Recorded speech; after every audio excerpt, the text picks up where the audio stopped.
Bienvenidos a este nuevo episodio del Espacio Digital de Frente con Óscar Ortiz.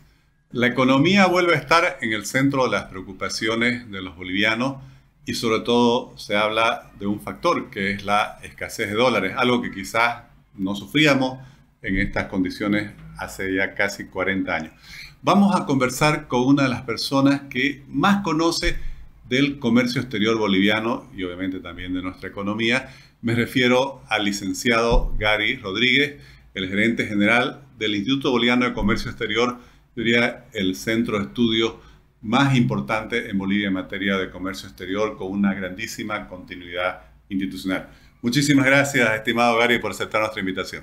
Al contrario, Oscar, muchas gracias por la invitación. Un saludo a la audiencia y a las órdenes.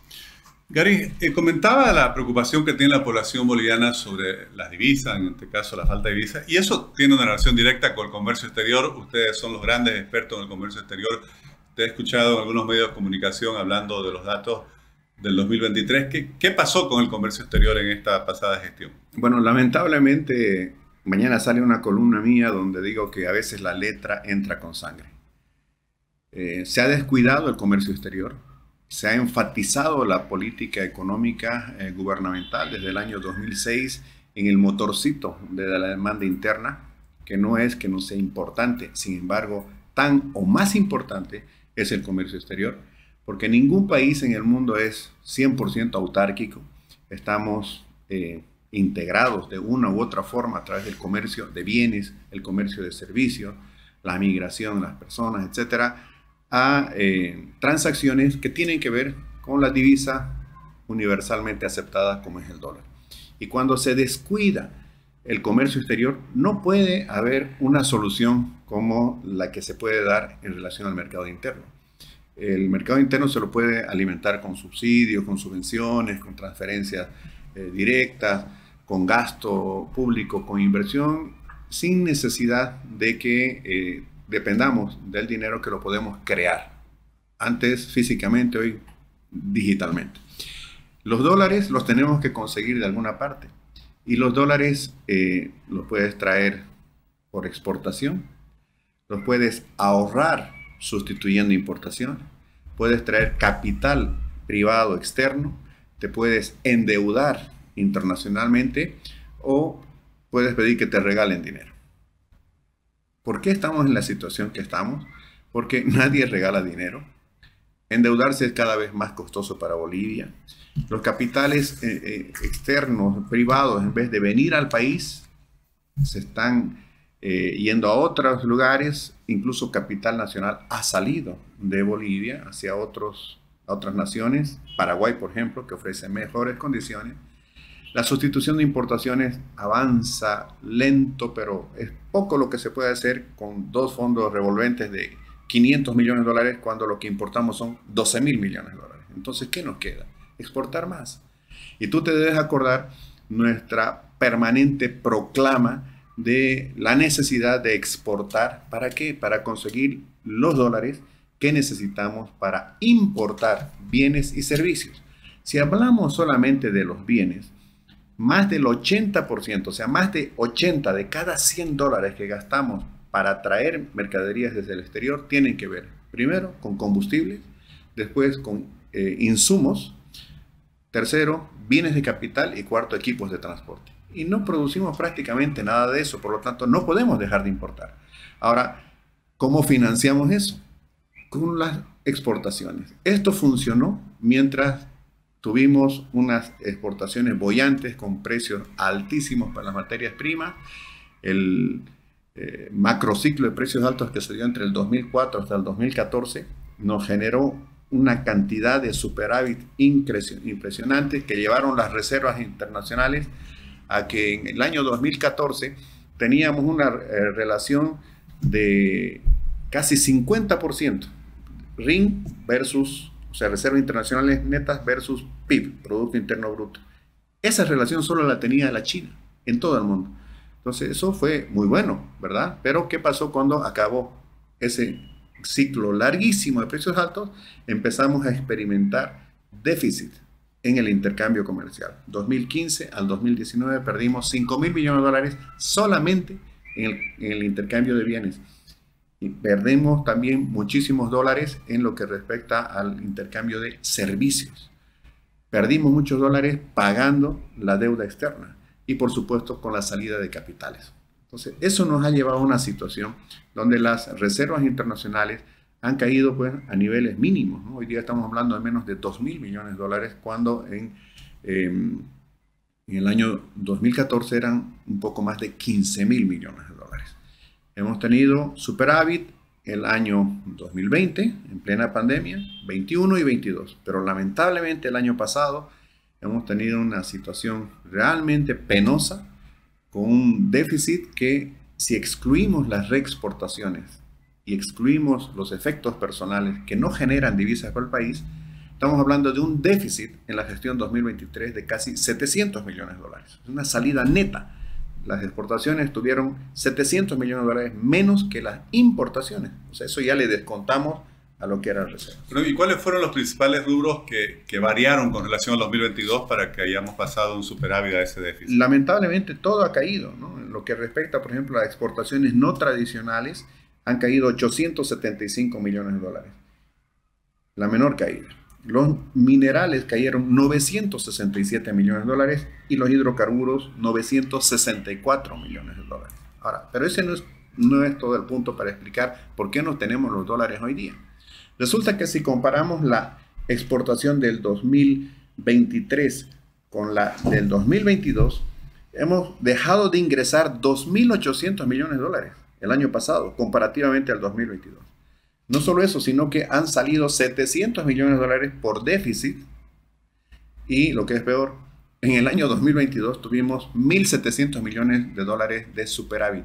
En otras palabras, el impacto para la economía en la gestión 2023 fueron 5.000 millones de dólares menos que en la gestión 2022. Pero claro, esa caída en las exportaciones fue volumen, valor, ambos. Las exportaciones, de acuerdo a datos del INE, han caído en términos de valor 20%, en términos de volumen 17%. Que caiga el valor no es tan malo, entre comillas, porque eso se puede deber a que los precios hayan caído. O sea, está fuera de nuestro control, por así decirlo. Por ejemplo, en lo general, el año pasado las exportaciones bolivianas han caído 7%, el precio promedio. Las exportaciones no tradicionales, 14% en su precio promedio. Y las exportaciones no tradicionales, perdón, y las exportaciones tradicionales cayeron 3%. Entonces, donde nos tenemos que preocupar es cuando cae el volumen. Porque si cae el volumen puede significar varias cosas.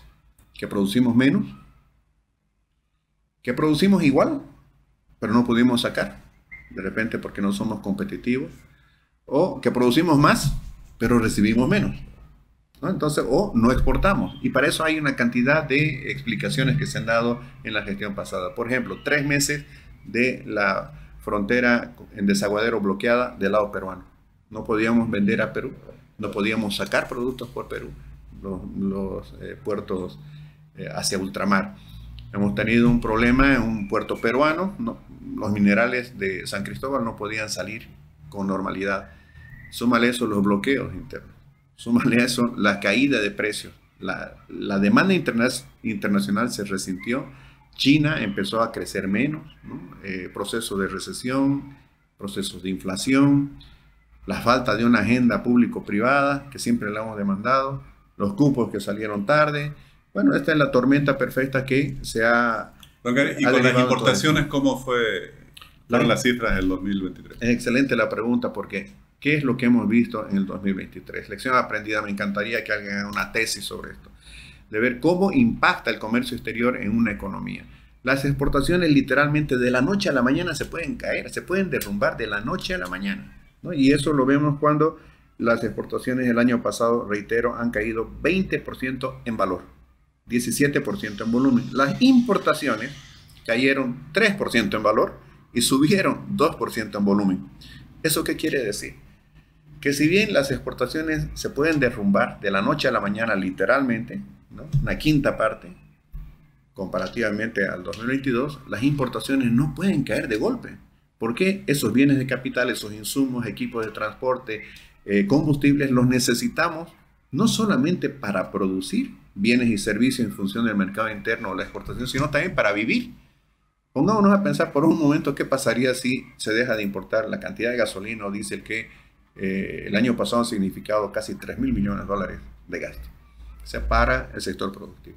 No tendríamos para movilizarnos nosotros. Las máquinas no podrían funcionar, no se podría hacer con normalidad minería, el propio sector de hidrocarburos, el sector de construcción, etc.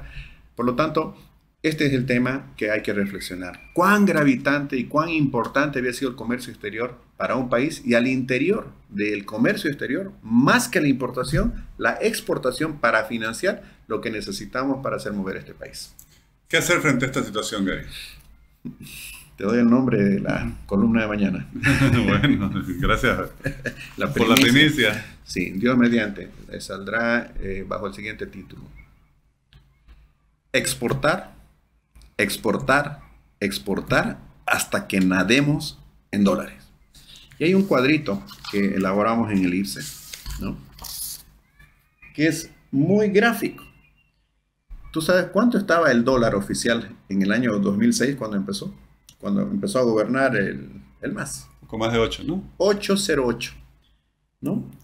Pero resulta que en algún momento empieza a bajar de a poquito, poquito, poquito, y se acelera una caída y luego se estabiliza, que es el 6.96 desde noviembre del año 2011. La pregunta es, ¿por qué cayó? Primero, ¿por qué subió? Porque teníamos déficit tras déficit. Y es claro, el tipo de cambio es un precio, es el macro precio más importante de toda economía. Es el precio de la divisa, es el precio del dólar que nos relaciona internacionalmente. Y si empieza a bajar el tomate, bueno, tú no vas al mercado, pero si empieza a bajar el precio del pollo, del queso en el mercado, ¿qué pasa con su precio? Sube. Lo mismo pasa en el caso de la divisa. Cuando empiezas a tener pérdida de reserva, cuando empieza a escasear el dólar, esto ha pasado allá en los principios de los años 2000, digamos, empezó a subir. Pero cuando llegó a un punto donde ya Bolivia empezó a generar superávit, o sea, la diferencia entre la exportación e importación nos dejaba márgenes importantes. Hemos tenido superávit de más de 2.000 millones, de más de 3.000 millones de dólares por año. Entonces, esa abundancia de dólares, como la abundancia de los tomates en el mercado, hizo que baje su precio y fue que bajó el tipo de cambio. Entonces, la situación aquí, para volver a la normalidad, es exportar más. No vamos a pretender importar menos, porque otra vez lo digo, más del 80% de lo que importamos en realidad lo necesitamos para seguir yendo para adelante. Pero claro, es que parece muy obvio, pero ¿cómo lo logramos? ¿Qué hace falta? ¿Por qué no lo hacemos? ¿Por qué esperamos llegar a esta situación que yo le decía hace 40 años no la sufríamos? Claro, porque al principio de esta entrevista dije de que se confió demasiado en el mercado interno, se confió demasiado en el motorcito de la demanda interna, pero nos olvidamos que el verdadero desarrollo, cuando se orienta al mercado internacional, que es un mercado prácticamente, o sea, es inconmensurable, sobre todo para nuestra dimensión económica, la seguridad de crecer está en función de ese mercado ávido de los alimentos, de las maderas, de las manufacturas, de los servicios, ¿no? El turismo, por ejemplo, una exportación, una forma de exportación. Si se enfocan las políticas en función de aquello, no estaríamos pasando por esta situación hoy día de escasez de dólares. ¿Por qué el dólar está hoy día escaso? Por lo que he dicho. Hemos perdido 2.800 millones de dólares de que entren el año pasado. Han salido 700 millones de dólares por el déficit comercial y encima de eso no hemos repetido el superávit de los 1.700 millones del 2022. Entonces, es claro que si disminuye la cantidad de las divisas, va a subir su precio y eso se hace un círculo vicioso, porque al final del día, hoy día, tenemos que importar más caro, ¿no es cierto? Porque el dólar está más caro. Y si importamos más caro, vamos a tener el insumo, vamos a tener el bien de consumo directo o indirecto más caro y eso va a terminar inflacionando la economía y castigando al consumidor. Entonces, puede ser algo que parezca tan obvio, ¿verdad? Y lo es, pero claro, cuando la ideología perjudica, ¿no?, a la racionalidad, a la lógica, a la ciencia, a la teoría, entonces se dan situaciones como estas donde se privilegió un ala que era el del mercado interno pero se olvidó de esta otra ala que es vital para que ese mercado interno incluso pueda funcionar. Cari, en las últimas horas se ha suscrito un denominado Acuerdo Económico, Productivo y Empresarial entre el Gobierno Nacional y el empresariado boliviano. ¿Cuál es tu evaluación al respecto? Bueno, en el IPSE lo que hemos querido en primer lugar ponderar ha sido el hecho que después, vamos a decir, de más de 2 años y medio de gobierno, por primera vez tantas instituciones, más de una docena de instituciones del sector privado, se han sentado con 3 ministros, pero además instituciones tan importantes como ASFI o como el Banco Central de Bolivia, han estado sus máximos representantes ahí, para hablar de una emergencia, pero nosotros decimos ojalá que esta apertura que finalmente se ha dado por parte del gobierno y que la hemos reclamado desde hace mucho tiempo sea el punto de partida para empezar a construir esas seguridades que necesitamos. Vos decías, esto es tan obvio que uno no puede entender cómo no se hace o qué debemos hacer, ¿verdad?, para llevar adelante un país exitoso desde el punto de vista de la exportación. Y cuando hablo de seguridades son básicamente 3 que las hemos repetido hasta el cansancio, ¿no? La seguridad jurídica, eso significa que no haya avasallamiento, que se respeten los derechos ciudadanos, que no hayan bloqueos, que no haya vigiato, que no hayan, en fin, situaciones que ponen en riesgo la inversión. Segundo, seguridad de mercado, que no hayan límites a las exportaciones, que no hayan restricciones a las exportaciones. Eso en lo que respecta a ir hacia el mercado internacional. Y en lo interno, que haya una competencia legal y una competencia leal combatiendo de manera eficaz el contrabando. Y la tercera seguridad tiene que ver con esto, de ser escuchado.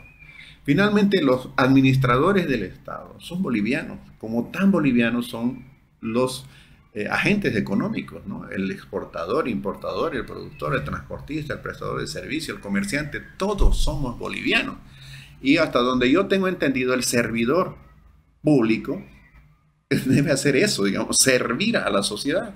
Y en esta sociedad tenemos gente que está ávida, que está con ganas de seguir arriesgando, invirtiendo, apostando por este país para generar empleo, para generar ingresos, para pagar impuestos, para crear riqueza, traer divisas por exportación y ahorrar divisas por sustitución de importación. A eso se resume y así de sencillo debería ser todo, donde hayan 2 roles por cumplir. El Estado en la facilitación, dar las seguridades para que este otro sector, el sector empresarial, tenga su rol de generar riqueza a través de la inversión, la producción, la exportación y sustitución de importación. Con relación a ese convenio, bueno, hay medidas que, como decías, marcan, por lo menos parecen dar una señal distinta de cosas que el gobierno se había negado durante mucho tiempo a cambiar. Pero ¿qué extrañas todavía? ¿Qué faltaría para poder realmente ir hacia el fondo de la solución de los problemas? Nos falta unificar la visión, ¿no? Porque lamentablemente tenemos 2 visiones que están todavía contrapuestas. El modelo que está llevando adelante el gobierno, respaldado por un electorado, eso no hay cómo discutirlo.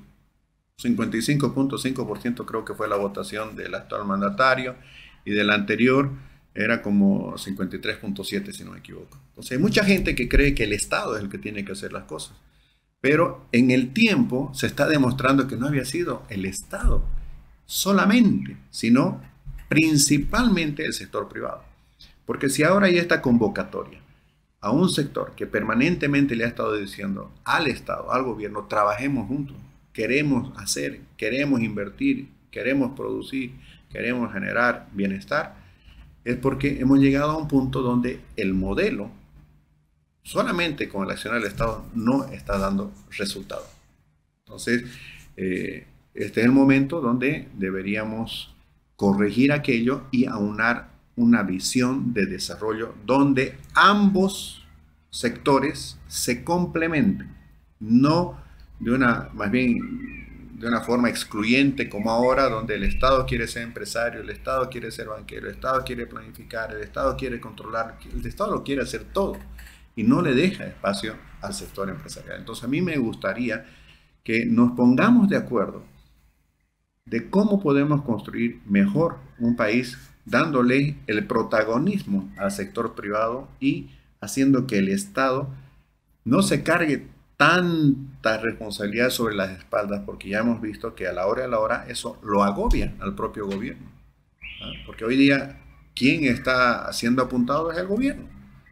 ¿Qué culpa tienen los privados de lo que esté pasando aquí? Nada, ninguna. ¿Podíamos haber evitado esto? Claro que lo podíamos evitar. ¿Y podemos salir de esto? Claro que podemos salir. Pero mientras más tardemos, más difícil va a poder ser posible lograr esto.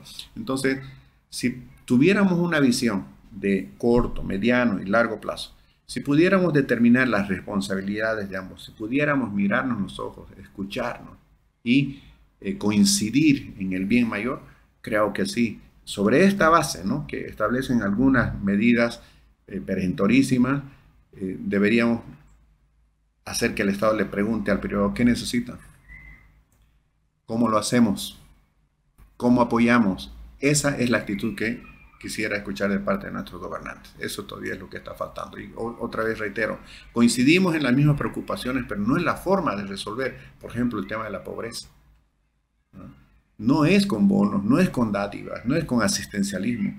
Nosotros creemos que la piedra de toque para cambiarle la vida a la gente tiene que ver con la educación, tiene que ver con una buena salud, tiene que ver con generar oportunidades de empleo, de creación de empresas, de creación de riqueza. Y el Estado debería ser un coadyuvante para ese propósito. Gary, te agradezco muchísimo, bueno, primero por compartir todos los estudios, los análisis, la información del IPSE. Felicidades por esa institucionalidad que siempre ha preservado el IPSE, y también tu análisis y tu visión sobre la situación, que creo que es algo que nos inquieta a todos, y estoy seguro que quienes nos siguen por las redes sociales agradecen que puedas compartir tus ideas al respecto. Muchísimas gracias, Oscar, por la invitación y por permitirme exteriorizar nuestros pensamientos, nuestras aspiraciones, nuestras preocupaciones, pero también propuestas de solución, porque si hay algo que caracteriza a IPSE es que puede criticar, pero siempre va a proponer. Y nuestras propuestas desde un punto de vista pragmático. ¿En función de qué? De ese gran ideal de tener una mejor Bolivia. Como dice el gobierno, una Bolivia digna y soberana, pero nosotros decimos una Bolivia digna, productiva, exportadora, para ser una Bolivia soberana.